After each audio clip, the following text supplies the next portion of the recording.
Thomas, great to see you. Congratulations on progressing through to the quarter-final of the League Cup. Immediately, attention will turn to this weekend. And of course, the players that are fit, the players that are healthy, the players that have been injured. I know there's an extensive list of players currently in the treatment room. Can you just update us on what the team news is ahead of the weekend? Yeah, of course. We have some better news than ahead of the Southampton game, which means that, of course, Timo, Romelu are still out because of their injuries. Christian Pulisic did join training, the last 2 training sessions, but it's still too early given the time that he missed. And everybody else is available. Aspi was back on the pitch, and Ruben's back on the pitch, and NG is back on the pitch, and they are with the team tomorrow and ready to play. Clearly some really good positive news there. Yeah. Obviously everyone will be disappointed to see that Romelu Lukaku is not going to be involved. How is he progressing? How soon is it going to be before he's back in action for Chelsea? Well, I'm not a friend of deadlines and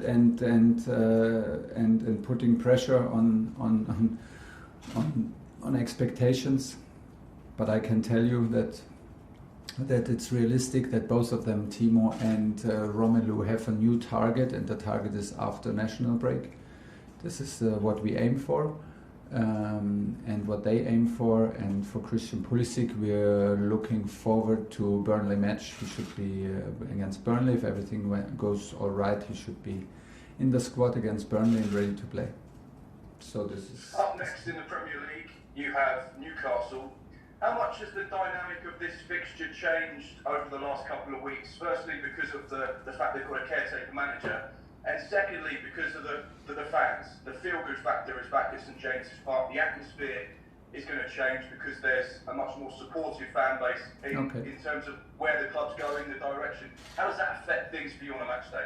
Let's see. I cannot predict it, but things have changed for them, obviously, and maybe changed in the dressing room or in the spirit within the club, in the belief of the city, and as you mentioned, in the belief of the supporters. What's coming, and maybe that affects the atmosphere in the stadium for them, and of course for us. But listen, I mean, we experience right now that it has a huge value to play against us, and we come off these matches where we played as so-called favorites, and if you look at the table, we are again in the same constellation. I liked a lot how we approached these matches with the kind of effort and the kind of intensity and effort we put into these matches. Was a nice approach and was exactly the approach that we want from our team. To prove the point during the 90 minutes, we know very well that you can turn things around and you can close gaps in 90 minutes in football. That's why we all love this game, and the Newcastle will try to put out their best performance. The spectators will try to help, but we are responsible for us and for our limits and to set new standards and at least meet our standards and what we demand. We expect a tough game. This cannot be a surprise because we play Premier League, and coming to a very emotional and very emotional and big club, and that's what we're looking for. We need to be on our best level tomorrow to have a chance to catch the 3 points, because we're up for the 3 points. Thanks, Thomas. Thanks. Cheers, Mark. We're going to move on to Alex of PLP, then John after. So Alex. Thomas, how are you? Hi, I'm fine. So 14 different Chelsea players have scored 23 goals in the Premier League so far this season. You can see the smile on your face. How satisfying are those numbers? I know the numbers only when you tell me these numbers, because otherwise I'm not so much into these numbers, but it's nice to hear. Now we have to compensate the loss from Romelu and Timo, and of course we did score before with different goal scorers, and it's now even more necessary that we have that we arrive in dangerous positions, that we arrive in the box with a lot of players. It's important that we bring bodies to the opponent box, that we are brave enough, free enough to end our attacks with enough people in the box and increase the chance to score. This is what we want, and this is maybe the reason for it. in the end, we hope that it will not be Chorshi at the end of the season, who is our top scorer. Not again. We like him a lot, and it's no offense to him, but we hope that our main guys and our strikers are the guys who score regularly, and we can provide and create chances for them. This is what we want, and still it's good. We are like dangerous from several positions. We are dangerous from set pieces, and that's what we want. Just going back to the Newcastle game, in your opinion, is it a good time to play them when they're in limbo with their caretaker manager, or a bad time to play them because they have something to prove, trying to take a step forward? You will find a lot of reasons for both answers and for both arguments. So maybe it's the best not to reflect on it. It's the way it is. They have the new energy in the city and the new energy in the club. By the announcement of the takeover, they decided now to change the manager, and this is how we have to deal. This is what we have to deal with and what we have to overcome. It's a bit more difficult to analyze them because we have only one match with the current manager and to look at.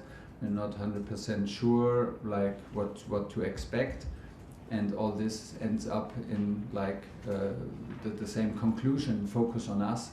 Focus on our limits, focus on our standards, and push ourselves to the limits. That's what I wanted to say. And yeah, if it's easier or harder, this is a question we cannot answer, and we don't want to answer actually. Cheers, Alex. We move on to John now, BBC. Good luck at the weekend. Thanks. Hi Thomas, can you hear me now? Yes. How do you view the Premier League at the moment? We've played 9 games.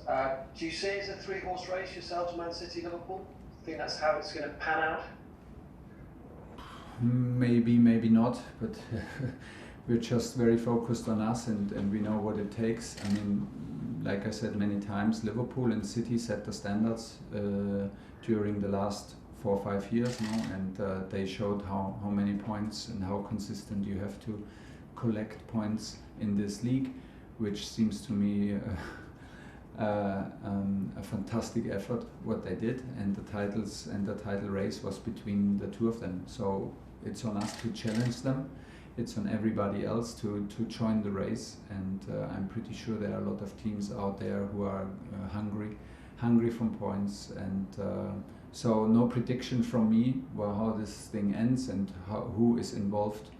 We're almost through October only, so November is coming, and looking at our table and the fixtures in December, January. There's so much to play for. There's so much needed in terms of focus, concentration, and consistency. That's all I can answer and give you. Yeah, you've always said you think there's a gap between yourselves and Manchester City and Liverpool. But do you now think that gap has narrowed? Maybe for the moment, but it's only how many games? 9 games, yeah. Yeah. And we need to prove it, and maybe we proved it the last half season, but now it's a new season and we need to prove it. And the thing is, it's not enough to prove it for 9 games. We need to prove it through a whole season, and that will take all of us. That will take all of our courage. It will take all of our effort. It will take all of our discipline. It simply will take really all of us. It's like running a marathon. This league is super exhausting. We have different competitions. We are up for all competitions and the best outcome in all competitions. So we're trying to close the gap. I have no problem in admitting that there was a gap in the last years, and Liverpool and City set the standards, and they are together, and they created a certain mentality with their managers together over the years, and that's what we try to close it, and we were like confident enough to say straight away we want to close it from the first day in this season. This is what we are up to, and this is what drives us, and we will work on it, because it takes a lot to keep the momentum going. Okay, I'm going to finish this section with Jerry, then Nizar. So Jerry, if you want to go first. Hi Thomas, how are you? Okay, I'm fine. Brilliant. There's a lot of focus on your attacking lineup and the number of goal scorers, but defensively you've got the best record in the division. 3 goals conceded in 9 games. I think this time last year it was 10 goals in 8 games. Is that the key to winning a title? It is one key. It is not enough to have only one key. You have a lot of doors to open, actually, and need a lot of different keys. But it's one key.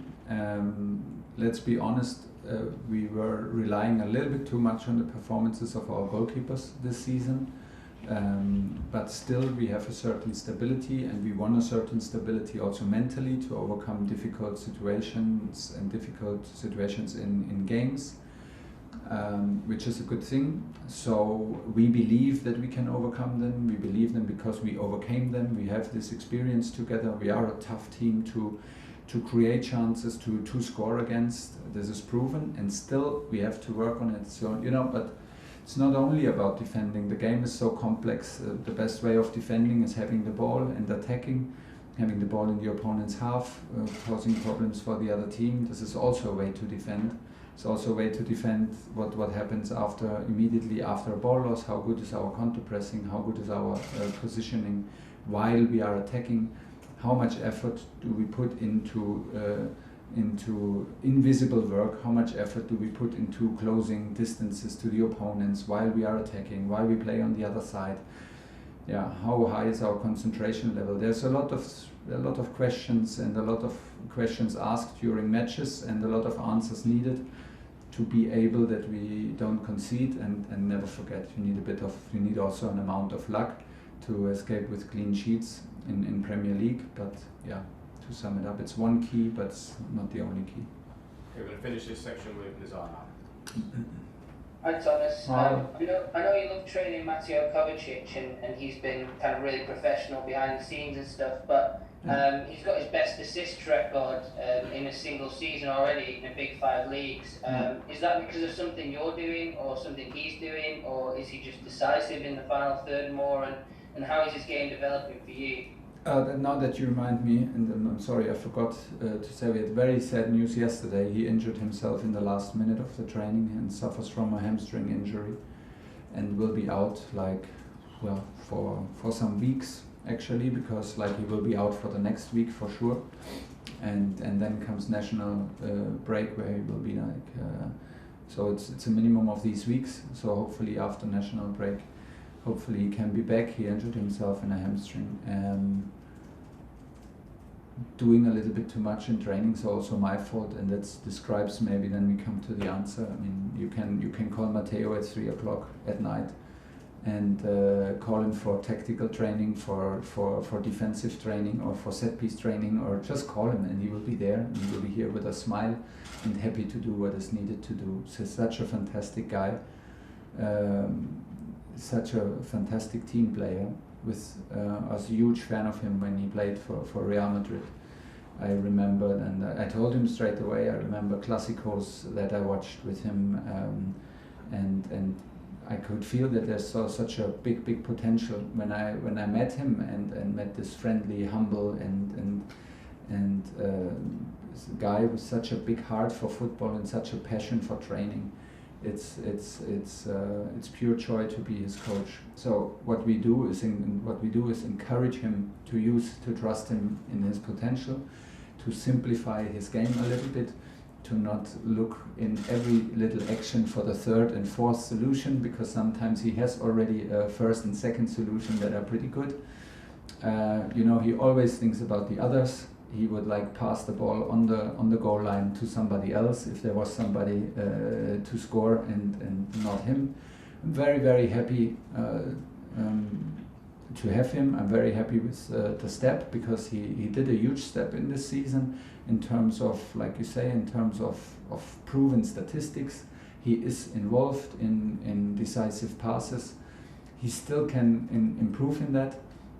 In timing and in composure in the last pass, so to even be more decisive, and that's pretty much it. We try to make him confident and make his game maybe a little bit more easy, and at the same time it's a pleasure to have guys who are so courageous and so brave during matches. He will never hide. He's always there to say, come on, it's a pleasure to have him as a coach, but it's also a big pleasure to have him as a teammate. I mean, I would have loved to play with guys like this who like help you in every situation, fight for you, run for you, and always positive on the pitch is fantastic. He's a real fighter, the top player.